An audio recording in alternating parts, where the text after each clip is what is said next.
guys, in this video we will read the story My Naughty Little Sister, written by Dorothy Edwards. Yes, so interesting. We really enjoy this story, aren't we? So today will be chapter 10 and chapter 11. Do you remember the last chapter, chapter 9? What did the naughty little sister do? She did some really naughty things, didn't she? She hated Father Christmas and was being rude and mean to him, even though Father Christmas was a very nice man and gave her some exciting toys. Perfect gift. So now we will discover more about this naughty little sister about chapter 10. The title is My Naughty Little Sister Does Knitting. Ooh, sound excited. What did she learn from? Who did she learn from, actually? Okay, so let's begin. My naughty little sister does knitting. One day, when I was a little girl, and my naughty little sister was another little girl, a kind old lady came to live next door to us. This kind lady really true name was Miss Jones, but my little sister always called her Miss Coco Jones. Do you know why she called her that? Shall I tell you? Well, it was because Miss Coco Jones used to give my naughty little sister a cup of cocoa every morning. Yes, every single morning. When it was 11 o'clock, Miss Coco Jones used to bang hard on her kitchen wall with the handle of her floor brush, and as our kitchen was right the other side of the wall, my naughty little sister could hear it very well and would bang and bang back to show that she was quite ready. Then my little sister would go into Miss Coco Jones' house to drink cocoa with her. Wasn't that a nice idea? My little sister used to go in to see Mrs. Coco Jones so much that Mr. Coco Jones made a little low gate between his garden and our father's garden, so that my little sister could pop in without having to go all around the front of the house each time. Mr. Coco Jones made a nice little archway over the gate and planted a little rose tree to climb over it, especially for her. Wasn't she a fortunate child? So you see, Mrs. Coco Jones was a very great friend. Well now, Miss Coco Jones was a lady who was always knitting, and she hadn't any little boys and girls of her own. She used to knit a lot of lovely woolies for my naughty little sister and for me. Wasn't she a kind old lady? She knitted us red jumpers and blue jumpers, and yellow jumpers and red cap, and blue caps and yellow caps to match. And she also knitted a blue jumper for Rosie Primrose, who was my naughty little sister's favorite doll of her. And when she had finished all the caps and jumper, she made lots of pair of socks. So every time we saw Mrs. Coco, she always had a bag of wool and a lot of cookie needles. Sometime when Mrs. Coco Jones wanted the wool wound up, she would ask my naughty little sister to hold it for her, and that fidgety child would drop it and tangle it. Until Mr. Coco Jones used to say, "It looks to me as if you would be doing knotting and not knitting with that lot," to Mrs. Coco, and my funny little sister would laugh and laugh because she thought it was very funny to say knotting like that. Now, one day, Mr. Coco Jones said, "Would you like to learn to knit?" To my naughty little sister, "Would you like to learn to knit?" She asked my little sister, and my little sister said, "Not very much." Then Mrs. Coco Jones said, "Well, but think of all the nice things you could make for everyone and birthday present all by yourself." Then my naughty little sister thought it would be rather nice to learn to knit. So she said, "All right then, Mrs. Coco Jones, would you please teach me?" So Mrs. Coco Jones lent her a pair of rather bendy needles, and she gave her some wool, and she showed her how to knit. So carefully, my little sister learned to put the wool around the needle, and carefully, very carefully, to bring it out and made a stitch. And carefully, very carefully, really careful to make another until she could really, truly knit.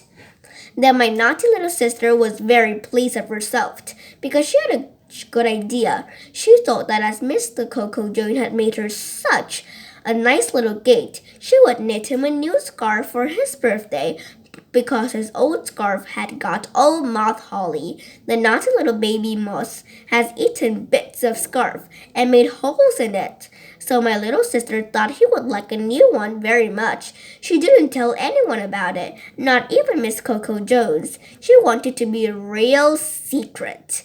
Well now, Mrs. Coco has given my little sister all her odds and endy bits of wool, and the red bits and the blue bits and the yellow bits from our jumpers, and some gray and purple and white and black and brown bits as well. So when my little sister thought she would make a beautiful scarf, she went secretly into the corner to knit this beautiful scarf for Mr. Coco Jones' birthday. Wasn't she a clever child? She kept it carefully hidden all the time she wasn't making it. She hid in lots of funny places too, such as she hid under her pillow and in the coal shed and behind the settle and in the floor tub. But most of the time she was knitting and knitting to have it made in time, so that when Mr. Coco Jones' birthday did come, it was quite ready and quite finished. It was a very pretty scarf because of all the pretty colors my little sister had used, and although it was a bit cooly and a bit flowery here and there, it still looked very lovely, and Mr. Coco Jones was very pleased with it. He said, "It's the best scarf I have ever had."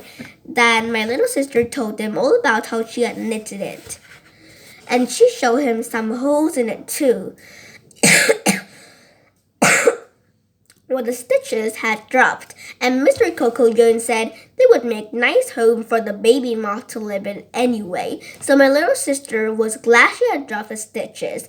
Then Mr. Coco Jones said that as it was very nice, like the very nice scarf he had ever had knitted for him, it would be a shame to waste it by wearing it every day. So he said he would get Mrs.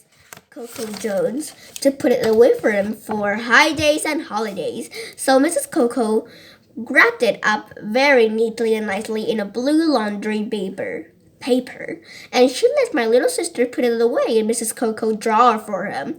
And Mr. Coco wore his old scarf for every day until Mrs. Coco had time to knit him another one. Good, isn't it?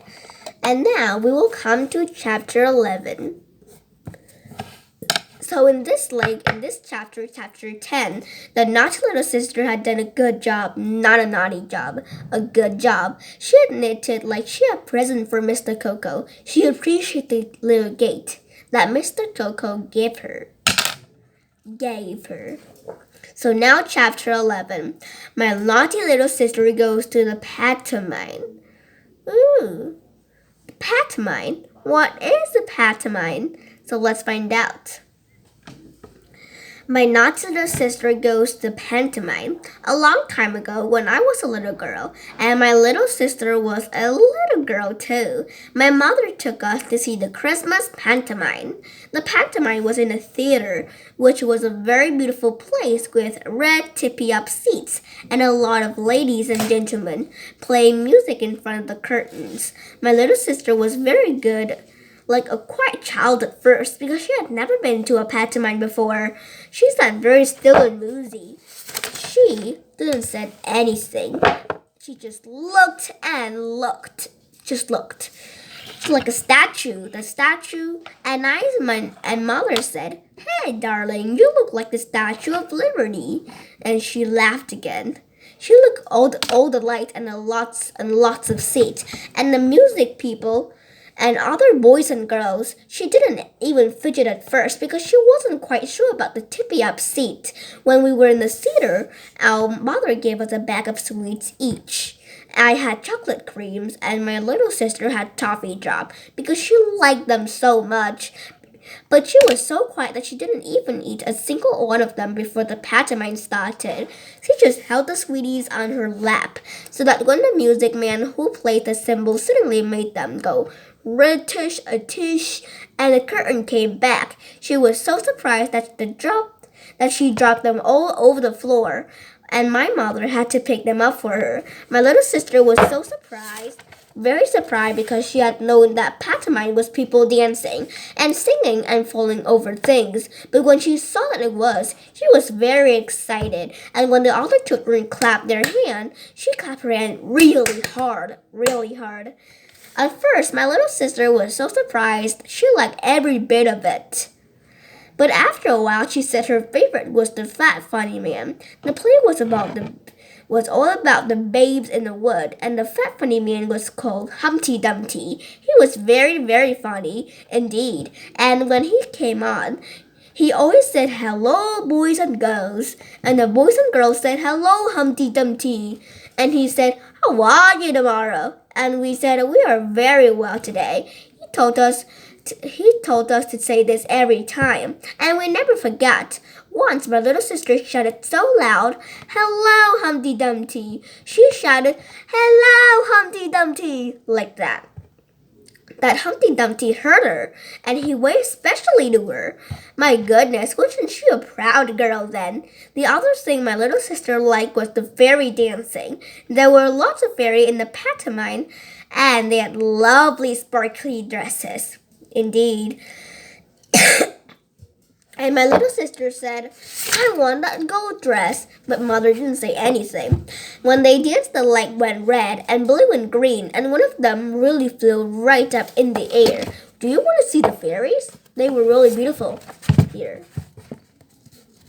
Fairy with beautiful dress, sparkly dress, just like a gold dress.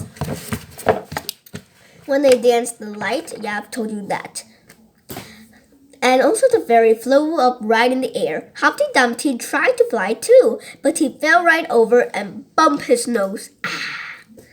My naughty little sister was so sorry for him that she began to cry. Cry and cry. Really true tear crying, not just howling. But when Humpty Dumpty jumped up and said, "Hello, boys and girls," and we all say, "Hello, Humpty Dumpty," and when he began to dance again, she knew he wasn't really hurt, so she laughed and laughed.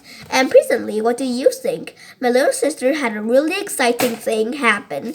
Humpty Dumpty came on the stage and he sang a little song for all the boys and girls. And then he made all the children sing too. After that, he said, "Would any little boys or girls like to come up on the stage and dance with me?" And do you know what happened? My naughty little sister said, "Yes, I will." And she ran up out of her seat and off the stage step and right onto the big theater stage before my mother could do anything about it. All the people cheered and clapped when my little sister ran up onto the stage, and a lot of other boys and girls went up to them. And soon they were all dancing with Humpty Dumpty, round and up and down, until two ladies dressed like men came on the stage. Then Humpty Dumpty said, "All right, children, down you go." And all the boys and girls went down again off the stage and back to their mothers. All except my bad little sister. Oh, bad news. Because she wasn't there. She vanished.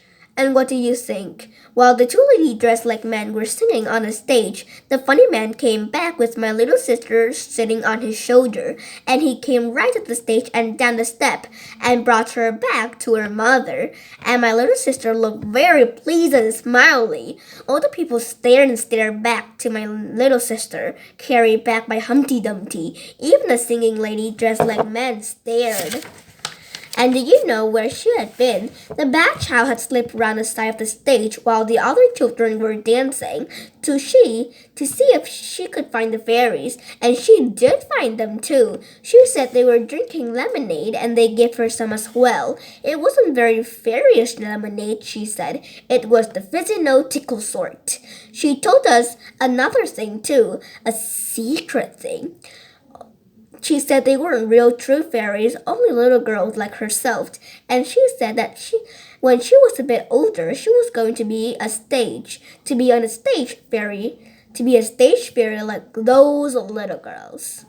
Yeah, so in this episode, like in this chapter 10 and chapter 11, she indeed had done a really good job, but she isn't naughty anymore. She's improved a lot, right? Yeah. So from then now on, we will call her my good little sister. Sounds a little bit weird, but she did Like she did do good in this chapter. So bye guys. I hope I see you in the next video.